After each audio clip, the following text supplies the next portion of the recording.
اچانک اتنی جلدی ان میں اختلافات ہو گئے، کیا تھریٹس تھی ان کو؟ نہیں، ان کے خلاف نہیں ہو گئے تھے، لیکن بہرحال کوئی صورتحال پیدا ہوئی ہوگی نا۔ چودھری صاحب، آپ ہمیشہ مفاہمت کی سیاست کی فیور کرتے ہیں، تو مجھے یہ بتائیے کہ جب نواز شریف ابھی یہ جو سینیریو بن رہا ہے پرویز مشرف کے خلاف، تو کیا آپ نواز شریف کو کوئی مشورہ دیں گے کہ اس سچویشن میں ان کو پرویز مشرف کے کیس میں کیا کرنا چاہیے؟ ان کو بجائے پرویز مشرف کے کیس کا کرنے کے بجائے جو ملک کے دوسرے مسائل ہیں نا، ان کی طرف توجہ دینی چاہیے ان کو، بجائے اس کے کیس کے متعلق، کیونکہ دوسرے مسائل جو ہے نا وہ اس سے زیادہ خطرناک ہیں، زیادہ گمبھیر ہیں، اس کے اوپر غور کرنا چاہیے۔ اور خاص طور کے اوپر مہنگائی جو ایک بحران آ چکا ہے، اور جس طریقے سے مہنگائی بڑھ رہی ہے، مجھے تو بڑے خطرناک حالات نظر آ رہے ہیں۔ چودھری صاحب، آپ ہمیشہ تمام سیاسی پارٹیوں کو ساتھ لے کے چلنے کی حمایت کرتے ہیں۔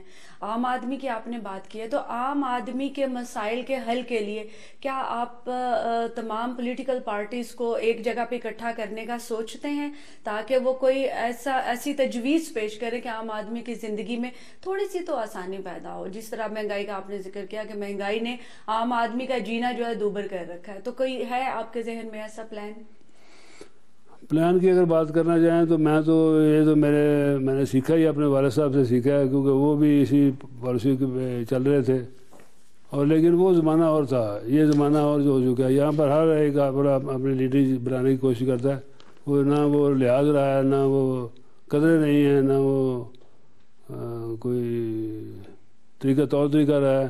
اس وقت جب چودھری صاحب تھے تو اس وقت تو کئی ایسے نواب نصر اللہ خان ایک بڑی مثال ہے کہ وہ جب بھی جاتے تھے تو تمام پارٹیوں کو اکٹھا کر لیتے تھے، لیکن اب ہر آدمی اپنی 1.5 انچ کی کیا کہتے ہیں وہ اینٹ لگا کے بیٹھا ہوا ہے۔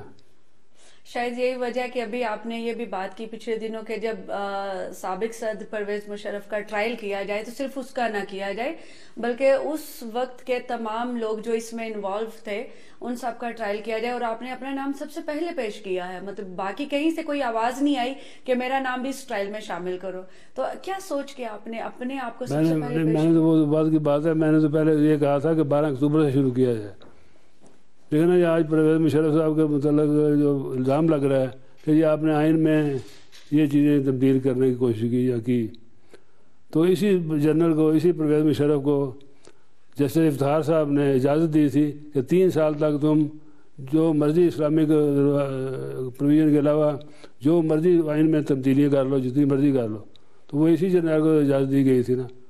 جنرل پرویز مشرف نے جب استعفیٰ دیا تھا، آپ نے ان کو کہا تھا کہ استعفیٰ آپ دے دو، اب وقت آ گیا ہے، یا انہوں نے آپ سے کنسلٹ کیا تھا استعفیٰ دینے سے پہلے کہ کیا میں استعفیٰ دے دوں؟ جی ہاں، کنسلٹ کیا تھا، اس وقت کئی بحث چلی تھی اس چیز کے اوپر، تو یہ فیصلہ تو ان کا اپنا تھا، لیکن اس وقت تو یہ 2 چیزیں تھیں، یا یہ تھی کہ امپیچمنٹ کے لیے آپ چلے جائیں یا استعفیٰ دے دیں، تو انہوں نے اس کو زیادہ مناسب سمجھا۔ چیف جسٹس بننے سے پہلے افتخار حسین چودھری کے آپ کے ساتھ بڑے اچھے مراسم تھے، تعلقات تھے، تو کیا وجہ ہوئی کہ آپ ان کو نظر بندی کیسے بچا نہیں سکے؟ خود ہی بچ گئے تھے۔ چودھری صاحب، کیا وجہ تھی کہ آپ ایک پولیٹیکل پارٹی کے صدر ہوتے ہوئے اور اتنے ماشاءاللہ مجھے ہوئے سیاستدان ہیں، لوگ آپ کو بڑی قدر کی نظر سے دیکھتے ہیں، پھر بھی آپ نے ایک امپورٹڈ وزیر اعظم جو ہیں شوکت عزیز ان کو ایکسیپٹ کیا as prime minister of Pakistan? نہیں، ان سے پہلے بھی امپورٹڈ آ چکے ہیں، وہ تو امپورٹڈ نہیں تھے، وہ تو پھر الیکٹ ہوئے، ہم نے ان کو الیکٹ کرایا، اس کے بعد وہ وزیر اعظم بنے، لیکن اس سے پہلے بھی معین قریشی گزر چکے ہیں، وہ امپورٹڈ، صحیح امپورٹڈ تو وہ تھے جن کی شیروانی بھی ایئرپورٹ کے اوپر ایک FIA کا آدمی لے کے گیا تھا۔ اچھا چلیے، امپورٹڈ کی بات ہو رہی ہے تو یونیفارم کی بھی بات کر لیتے ہیں۔ ابھی آپ نے کہا کہ شیروانی بھی ان کو ایئرپورٹ پہ فراہم کی گئی تھی، آپ نے صدر بھی تو ایک یونیفارم والا ہی منتخب کیا۔ وہ تھے، ان کو ہم نے بہتر سمجھا تو وہی کیا، تبھی کیا۔ آپ کو وردی اچھی لگتی ہے؟ وردی سب کو اچھی لگنی چاہیے، وردی کا تعلق ہے۔